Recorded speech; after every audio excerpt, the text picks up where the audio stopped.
지난 시간에 우리가 예수님과 관련된 중요한 장소로 여리고를 보았습니다. 여리고는 예루살렘으로 올라가는 길에 거쳐갔던 성읍입니다. 예수님은 그 여리고 성에서 특별히 두 사람을 만났습니다.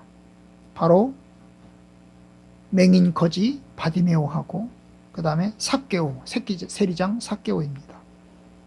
맹인 거지 바디메오는 그야말로 눈이 안 보이는 맹인이었는데 길가에서 구걸하다가 예수님 일행이 지나간다는 소식을 듣고 큰 소리로 이제 외쳐서 예수님을 만나게 되었고, 그래서 예수님을 통해서 이제 눈을 뜨게 되었습니다. 세리장 삭개오는 또 예수님을 만나고 싶었는데 사람들이 너무나 많고 자기는 키가 작아서 이제 어떻게 합니까? 뽕나무 위에 올라가서 지나가는 예수님을 보고 싶어서 뽕나무 위에 올라갔다가 예수님을 만나게 됩니다. 예수님께서 지나가다가 이제 뽕나무 아래에 서서 멈추어 서서 삭개오를 부르셔서 내려오라 부르셨고, 그리고 삭개오의 집에 들어가서 머무시겠다고 해서 이제 그렇게 해서 예수님을 대면합니다. 자, 소경거지 바디메오, 맹인 거지 바디메오, 삭개오 둘 다 인간적인 입장에서는 별로 존경받는 사람이 아닙니다. 소경거지, 맹인 거지는 그야말로 거지였기 때문에 사람들에게 손가락질을 당했습니다. 세리장 삭개오는 부자이긴 했지만 워낙 로마의 앞잡이 생활을 했기 때문에 세금 걷어서 이제 세금 바치면서 부자가 됐기 때문에 사람들이 싫어하는 겁니다. 그래서 사람들로부터 별로 인정받지 못하는 맹인거지 바디메오가, 그리고 이제 삭개오가 예수님과 만나게 되었어요. 예수님은 삭개오의 집으로 들어갈 때 사람들이 손가락질했습니다. 예수께서 죄인의 집에 들어간다고 손가락질했죠. 그럴 때도 예수님은 뭡니까? 이 사람도 아브라함의 자손이다 그러면서 이제 들어가셨죠. 어쨌든 이렇게 해서 예수님은 이제 여리고 성에서 두 사람을 만나서 어떻게 합니까? 하나님의 백성으로 삼으십니다. 자, 오늘은 이제 예루살렘을 보고자 합니다. 오늘 말씀에서 중요한 장소 바로 예루살렘. 예루살렘은 이스라엘 나라의 수도입니다. 예루살렘이라는 말의 뜻은 평화의 도성이라는 뜻입니다. 살렘이라는 말이 평화라는 뜻이거든요. 그래서 예루살렘, 평화의 도성이라는 뜻입니다. 예루살렘이라는 말은 구약 성경에 여호수아에서 처음 나옵니다. 여호수아에서 처음 나오는데 이스라엘 백성들이 가나안 땅에 들어와서 진군에서 뭡니까? 공격을 했던 그런 장소, 바로 예루살렘이었습니다. 여호수아 10장에 처음 나옵니다. 왜 예루살렘이 평화의 도성이라는 뜻을 가지고 있는 예루살렘이 됐을까? 아마도 예루살렘은 이스라엘 나라에서 가장 튼튼하고 안전한 그런 장소였습니다. 다른 나라가 쳐들어와도 워낙 고지대에 있기 때문에, 워낙 높은 산성에 있기 때문에 함부로 다른 나라에서 침략을 할 수가 없는 거죠.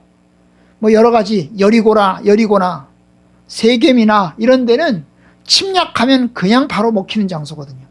그런데 예루살렘은 그야말로 튼튼하고 안전한, 왜냐하면 너무나 높은 고지에 있기 때문에 함부로 예루살렘을 공격할 수가 없는 겁니다. 지나가는 길도 아니고. 그래서 예루살렘이 평안한 평화의 도성으로 일컬어진 것 같습니다. 예루살렘의 또 다른 지명은 구약 성경에 보면 여부스라는 지명이에요. 여부스. 이 여부스라는 지명은 그 예루살렘에 살고 있던 족속들 이름이 여부스 족속이었던 거예요. 가나안에는 여러 종류의 원주민들이 살고 있었는데 그 여러 원주민들 중에서 여부스라고 하는 이름을 가진 원주민이 이 예루살렘에 살고 있었던 거죠. 그래서 이 성을 여부스라는 이름을 붙여서도 사용을 했어요. 어쨌든 여리고성이 얼마나 튼튼하고 견고하냐? 여호수아가 쳐들어왔죠. 여호수아가 가나안 땅에 들어갔잖아요. 이스라엘 백성들을 데리고 들어갔어요. 그리고 여기저기를 침략을 하면서 성읍과 마을들을 접수를 했어요. 접수를 했는데 예루살렘은 접수를 못했어요. 왜냐하면 아까 말했지만 굉장히 견고하고 튼튼한 고지대에 있는 도성이었기 때문에 함부로 이 성을 먹을 수가 없는 겁니다. 이 예루살렘은 결국 다윗 때까지 그냥 여부수족 속에 계속 살고 있었어요. 속에 살고 있었습니다. 사사기서에도 여부수라는 이름으로 등장을 합니다. 그래서 이제 다른 데 침략을 당하지 않는 거예요. 언제 침략이 됐죠? 언제 이스라엘 백성들이 예루살렘을 접수를 했을까요? 언제? 사울왕 때 사울도 예루살렘을 접수를 못했어요. 왜냐하면 여부수 종족이 아주 강력하게 그 성을 지키고 있었기 때문에 쳐들어갈 수가 없었어요. 결국 다윗 때 와가지고 다윗이 결국에는 어떻게 합니까? 예루살렘을 접수를 합니다. 그리고 예루살렘을 다윗의 도성으로 해가지고 수도를 붙여가지고 수도를 옮깁니다. 수도를 옮겨요. 그래서 이제 다윗 때 와서 결국 이 예루살렘은 이스라엘 땅으로 편입이 됩니다. 이스라엘이 이제 솔로몬 죽은 다음에 예루살렘에 솔로몬이 살아있을 때 예루살렘을 성전을 짓고 궁전을 짓잖아요. 그리고 더 튼튼하게 요새화를 합니다. 그리고 이제 솔로몬이 죽고 난 다음에 나라가 두 개로 쪼개졌습니다. 북이스라엘, 남유다로 쪼개졌어요. 남유다의 수도는 여전히 예루살렘이었어요. 여전히 예루살렘의 수도를 중심으로 하고 있었어요. 그리고 남유다가 계속해서 망할 때까지 계속해서 예루살렘은 남유다의 수도였습니다. 그런데 남유다의 수도로 있는 동안에도 여러 나라의 침략을 받았습니다. 가장 유명한 침략이 아시리아의 침략입니다. 이 아시리아가 남유다를 침략을 했는데 남유다의 지역의 여러 지역을 먹었어요. 침략을 해가지고 공격을 해가지고 습격을 해서 사람을 죽이고 재산을 약탈하고 빼앗았어요. 그런데 아시리아도 예루살렘을 먹지 못했어요. 이 아시리아의 왕과 그 다음에 이제 장군이 예루살렘을 포위를 해가지고 굶어 죽을 때까지, 예루살렘에 살고 있는 사람들이 굶어 죽을 때까지 막 협박하고, 그 다음에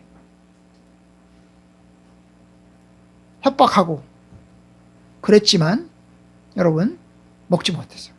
그 당시에 아시리아가 침략했을 때 왕이 누구였냐 하면 히스기야 왕이었는데요. 히스기야 왕도 사실 자기 예루살렘이 공략당할 것 같았어요. 이제까지는 튼튼한 성읍이었지만 공략당할 것 같았어요. 그래서 히스기야가 하나님께 열심히 기도를 했어요. 근데 어떻게 이겨냈죠? 히스기야의 군대가 이겨낸 게 아니고 누가 이겨냈을까요? 하나님의 천사가 아시리아 군대에 들어가가지고, 밤중에 들어가가지고 하나님의 천사가 아시리아 군을 죽인 겁니다. 그래가지고 결국 물리친 거죠. 여러분, 그래서 아시리아도 결국은 못 먹고 돌아갔어요. 이제 남유다가 망할 때, 시드기야 왕 때 남유다가 망했는데, 남유다가 망할 때 어때요? 결국 예루살렘이 함락됐어요. 근데 그것도 쉽게 된 게 아니에요. 여러분, 바벨론 제국이 쳐들어와 가지고 예루살렘을 포위를 해가지고 여기저기를, 예루살렘 주변에는 여러 지역들을 다 먹어가지고 다 점령을 했어요. 그런데 예루살렘 점령이 안 되는 거예요. 어떻게 했을까요? 여러분, 1년 넘게 예루살렘을 포위를 해가지고 결국에는 예루살렘이 함락이 된 거예요. 왜냐? 1년 넘게 점령하다 보니까 먹을 것도 없고, 그래가지고 사람들이 힘들어가지고 고생을 많이 했거든요. 그런 상황에서 여러분, 남유다가 이제 함락이 되면서 결국 예루살렘도 결국 무너지고 말았던 겁니다. 예루살렘이 함락당한 다음에 예루살렘 성전이 폐허가 됐는데, 이제 536년에 남유다 사람들이 다시 돌아왔어요. 그리고 예루살렘 성을 다시 복구하고 느헤미야를 통해서 예루살렘 성곽을 이제 다시 복구하고 그러면서 또 예루살렘이 또 견고한 도성이 됩니다. 여기저기 공격을 받았지만 쉽게 무너지지 않았어요. 그러다가 이제 여러분 이 그리스의 침략을 통해서 다시 이제 무너져요. 예루살렘은 쑥대밭이 되었고 순환을 당합니다. BC 63년에는 로마가 또 침략을 했어요. 로마가 침략을 해가지고 폼페이우스 장군이 침략을 해가지고 예루살렘을 침략을 해서 결국 예루살렘이 정복이 됐죠. 그리고 로마로 이제 로마화가 됩니다. 로마화가 돼요. 결국 로마화가 되면서 로마의 총독이 진군해서 통치하는 그런 일까지 있었습니다. 여러분 예루살렘에 대한 이야기를 잠깐 했는데요. 여러분 예수님과 예루살렘을 볼 때 예루살렘은 어떤 도성입니까? 여러분 예수님과 예루살렘을 볼 때 무엇보다 예루살렘은 성전이 있는 곳입니다. 성전이 있는 곳이에요. 그래서 예수님은 예루살렘 성전에서 시간을 보내면서 아버지 집이라고 얘기를 했어요. 뭐라고 얘기했다고요? 아버지 집이라고 했어요. 예루살렘 성전은 아버지 집이라고 얘기를 했어요. 12살 때 예루살렘 성전에 갔다가 뭡니까? 다른 사람들은 다 돌아갔는데 마리아도 다 돌아갔는데 예수님은 떠나지 않고 예루살렘 성전에 남아 있었어요. 부모가 이제 찾으러 헤매다가 예루살렘 성전에 와서 찾았잖아요. 그때 예수님이 뭐라고 얘기했어요? 내가 내 아버지 집에 있어야 될 줄 알지 못하셨습니까? 그래서 이 성전을 내 아버지 집이라고 이야기를 했어요. 예수님이 이제 공생애를 시작하면서 30살 돼가지고 그로부터 18년이 지나서 공생애를 시작하면서 다시 예루살렘 성전에 들어갔어요. 예루살렘 성전에는 장사하는 사람이 있었죠. 돈 바꾸는 사람들, 비둘기 파는 사람들, 이런 사람들이 있었어요. 그래서 예수님이 어땠어요? 그 성전에서 이 돈 바꾸는 사람들, 그 다음에 비둘기 파는 사람들을 이제 어떻게 합니까? 다 쫓아냅니다. 비둘기, 소 이런 것들을 쫓아내고 그 다음에 이 돈 바꾸는 사람들의 식탁, 테이블을 집어던지면서 그 사람들을 쫓아냅니다. 그러면서 예수님이 또 얘기를 하잖아요. 뭐라고요? 내 아버지 집을 뭘로? 돈 바꾸는 집으로 강도의 소굴로 만들지 마라. 그러면서 이제 예수님께서 그런 이야기를 하시죠. 그러니까 여러분 예수님은 특별히 예루살렘 성전을 하나님의 집이고 만민이 기도하는 집이고 하나님과 교통하는 곳으로 생각을 했어요. 근데 사실 예루살렘은 그렇게 하나님의 집이고 기도하는 집이고 그리고 하나님과 소통하고 만나는 그런 집이지만 예루살렘 성전의 그 관할자, 다스리는 사람들은 누가 다스렸죠? 제사장, 대제사장 이런 사람들이 다스렸잖아요. 예루살렘 성전을 결국 관리하는 사람들은 제사장이나 대제사장이 관리를 했는데 예수님은 이 제사장과 대제사장들을 향해서는 굉장히 비난을 하셨습니다.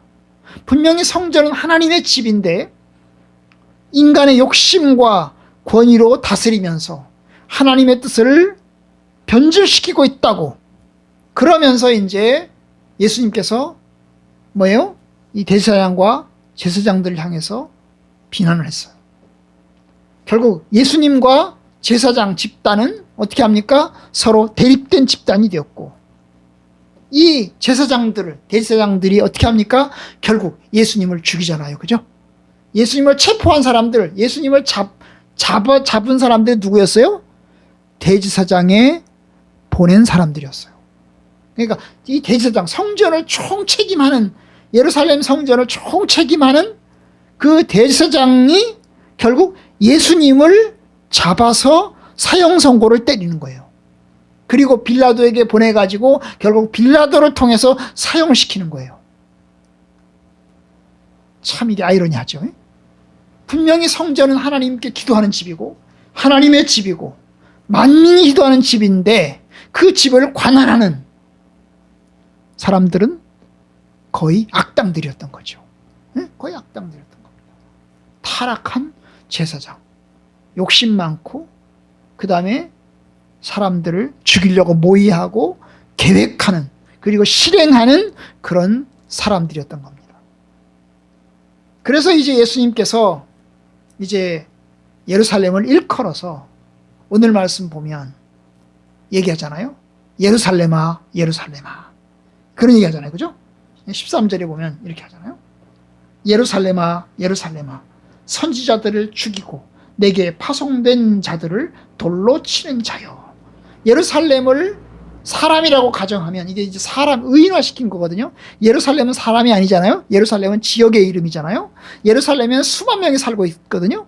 거의 적어도 그 당시 5만 명 정도 살았다고 그래요. 그런데 이 수만 명이 살고 있는 예루살렘을 뭘로 의인화시켰어요? 사람으로 의인화시켰어요. 사람으로 치면 예루살렘 도성이 사람으로 치면 어떤 사람이라고요? 악한 사람이라는 거죠. 왜냐? 선지자들을 죽이고 그 다음에 돌로 치는 그런 사람이라는 거죠. 하나님께서 그 사람을 품으려고 그 사람을 사랑해서 그 사람을 자기 백성으로 삼으려고 열심히 사랑을 베풀었지만 그 사람이 하나님을 거역하고 하나님을 밀어내고 하나님을 사랑해서 품으려고 했는데 그 사람은 하나님을 밀어내고 그렇게 하나님을 대적하는 그런 사람처럼 예루살렘 도성이 바로 그런 악한 사람처럼 교만하고 강팍한 사람처럼 결국 예수님을 죽이는 예수님을 거역하는 그런 곳이 되고 말았어요. 결국 예수님께서 너의 집이 황폐하고 말 거다. 너희 집이 망하고 말 거다. 돌에 돌 하나까지도 남겨지지 않고 다 무너뜨리고 말 거다. 그러면서 예루살렘 성전이 도성이 어때요? 결국 무너지고 말았죠. AD 70년에 무너지고 말았습니다. 게다가 예수님은 예루살렘을 자기가 죽을 장소로 생각을 했어요. 내가 예루살렘에서 가서 죽어야 된다. 예루살렘이 내가 죽을 곳이다. 선지자들이 예루살렘에서 죽는다. 그러면서 이제 예수님이 예루살렘을 이제 결국 찾아가셔서 예루살렘에서 죽으셨죠. 결국 예루살렘은 메시아를 죽이는 도성이 있었어요. 하나님의 성전이 있으면서 하나님의 집이고 하나님을 예배하는 곳이면서 동시에 어때요? 예수님을 죽이는 하나님이 보내신 분, 하나님의 보내신 그리스도를 죽이는 그런 강팍한 그런 도성이 되고 말았어요. 이 얼마나 안타까운 일입니까? 이 얼마나 모순인가요? 하나님을 사랑하고 하나님의 선택받아서 하나님을 가장 가까이 해야 될 그러한 도성이 어때요? 결국 하나님이 보내신 자 예수 그리스도를 죽이는 도성이 되고 말았던 겁니다. 하나님을 사랑해야 되는 백성이 하나님을 가장 거역하는 자들이 되고 말았던 것입니다.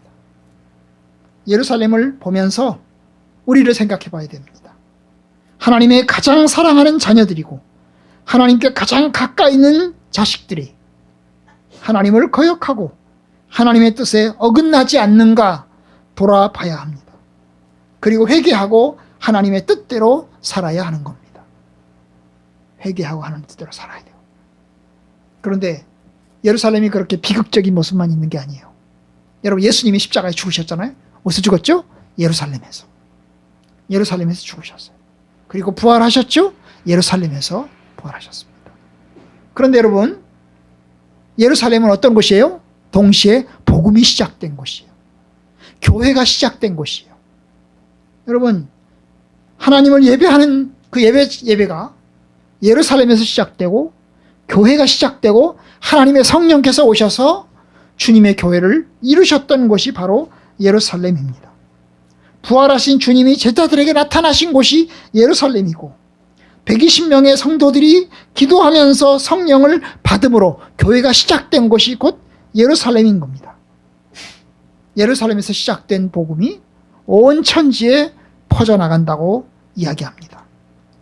오늘 읽은 누가복음 24장 46절 47절에 의하면 예수님이 자기 이제 예언처럼 결국 어떻게 합니까? 예언을 다 이루시잖아요.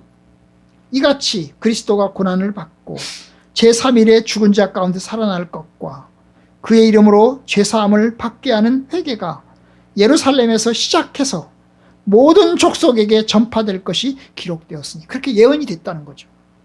예언이 됐다는 거죠. 예수님이 고난당하시는 것도 예루살렘이고, 십자가에 죽은 다음에 부활하시는 것도 예루살렘이고, 복음이 시작되는 것도 예루살렘이라는 거죠. 이것이 실제로 일어났다는 겁니다. 예수님이 죽은 다음에 부활하셨고, 부활한 다음에 이제 제자들에게 명령하십니다. 너희들이 여기서 기다려라. 하나님께서 약속하신 것을 너희가 기다려라. 너희가 성령을 받으면 예루살렘과 유대와 사마리아와 땅끝까지 이르러 복음이 전파될 것이다. 증인이 될 것이다 얘기를 했어요. 그러니까 여러분, 예루살렘은 암울하고 하나님의 심판과 하나님의 저주만 있는 그런 도성이 아니고 사실은 약속이 있는 도성입니다. 하나님의 뜻이 이루어지기 시작하는 그런 장소입니다. 참 기적이죠, 그죠? 예수님도 십자가에 죽으셨고 그의 제자들 중에서도 스데반 같은 사람들이 죽었는데 결국 그렇게 순환을 당한 그런 도성이었지만 결국 이제 그 도성에서 교회가 시작되었고 복음이 시작되었고 하나님의 말씀이 울려 퍼지게 되었던 겁니다. 여러분, 그래요. 예수님을 가장 박해하던 사람들이, 예수님을 가장 거역하던 사람들이 예수를 믿고 하나님의 사람이 되어서 복음 전도자로 변화되기도 합니다. 바울이 예수 믿기 전에는 예수를 핍박하다가 변화되어서 복음을 전하는 전도자가 된 것처럼 성령의 능력으로 변화되어서 이제 새롭게 출발하는 복음의 도성이 됐던 겁니다.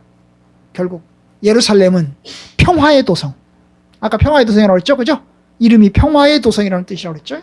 평화의 도성인 것처럼 그야말로 예수님의 복음이 울려 퍼지는 그러한 평화의 도성이 되었던 겁니다. 그 복음이 예루살렘에서 시작되어서 이제 유럽을 거쳐서 우리나라에까지 전파되었습니다. 이제 우리는 예수님 전파되어서 우리가 믿고 하나님의 자녀가 되었고 하나님의 뜻 안에서 살아가게 되었어요.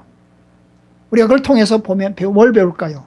바로 우리도 역시 하나님의 뜻을 이루는 사람이 되어야 됩니다.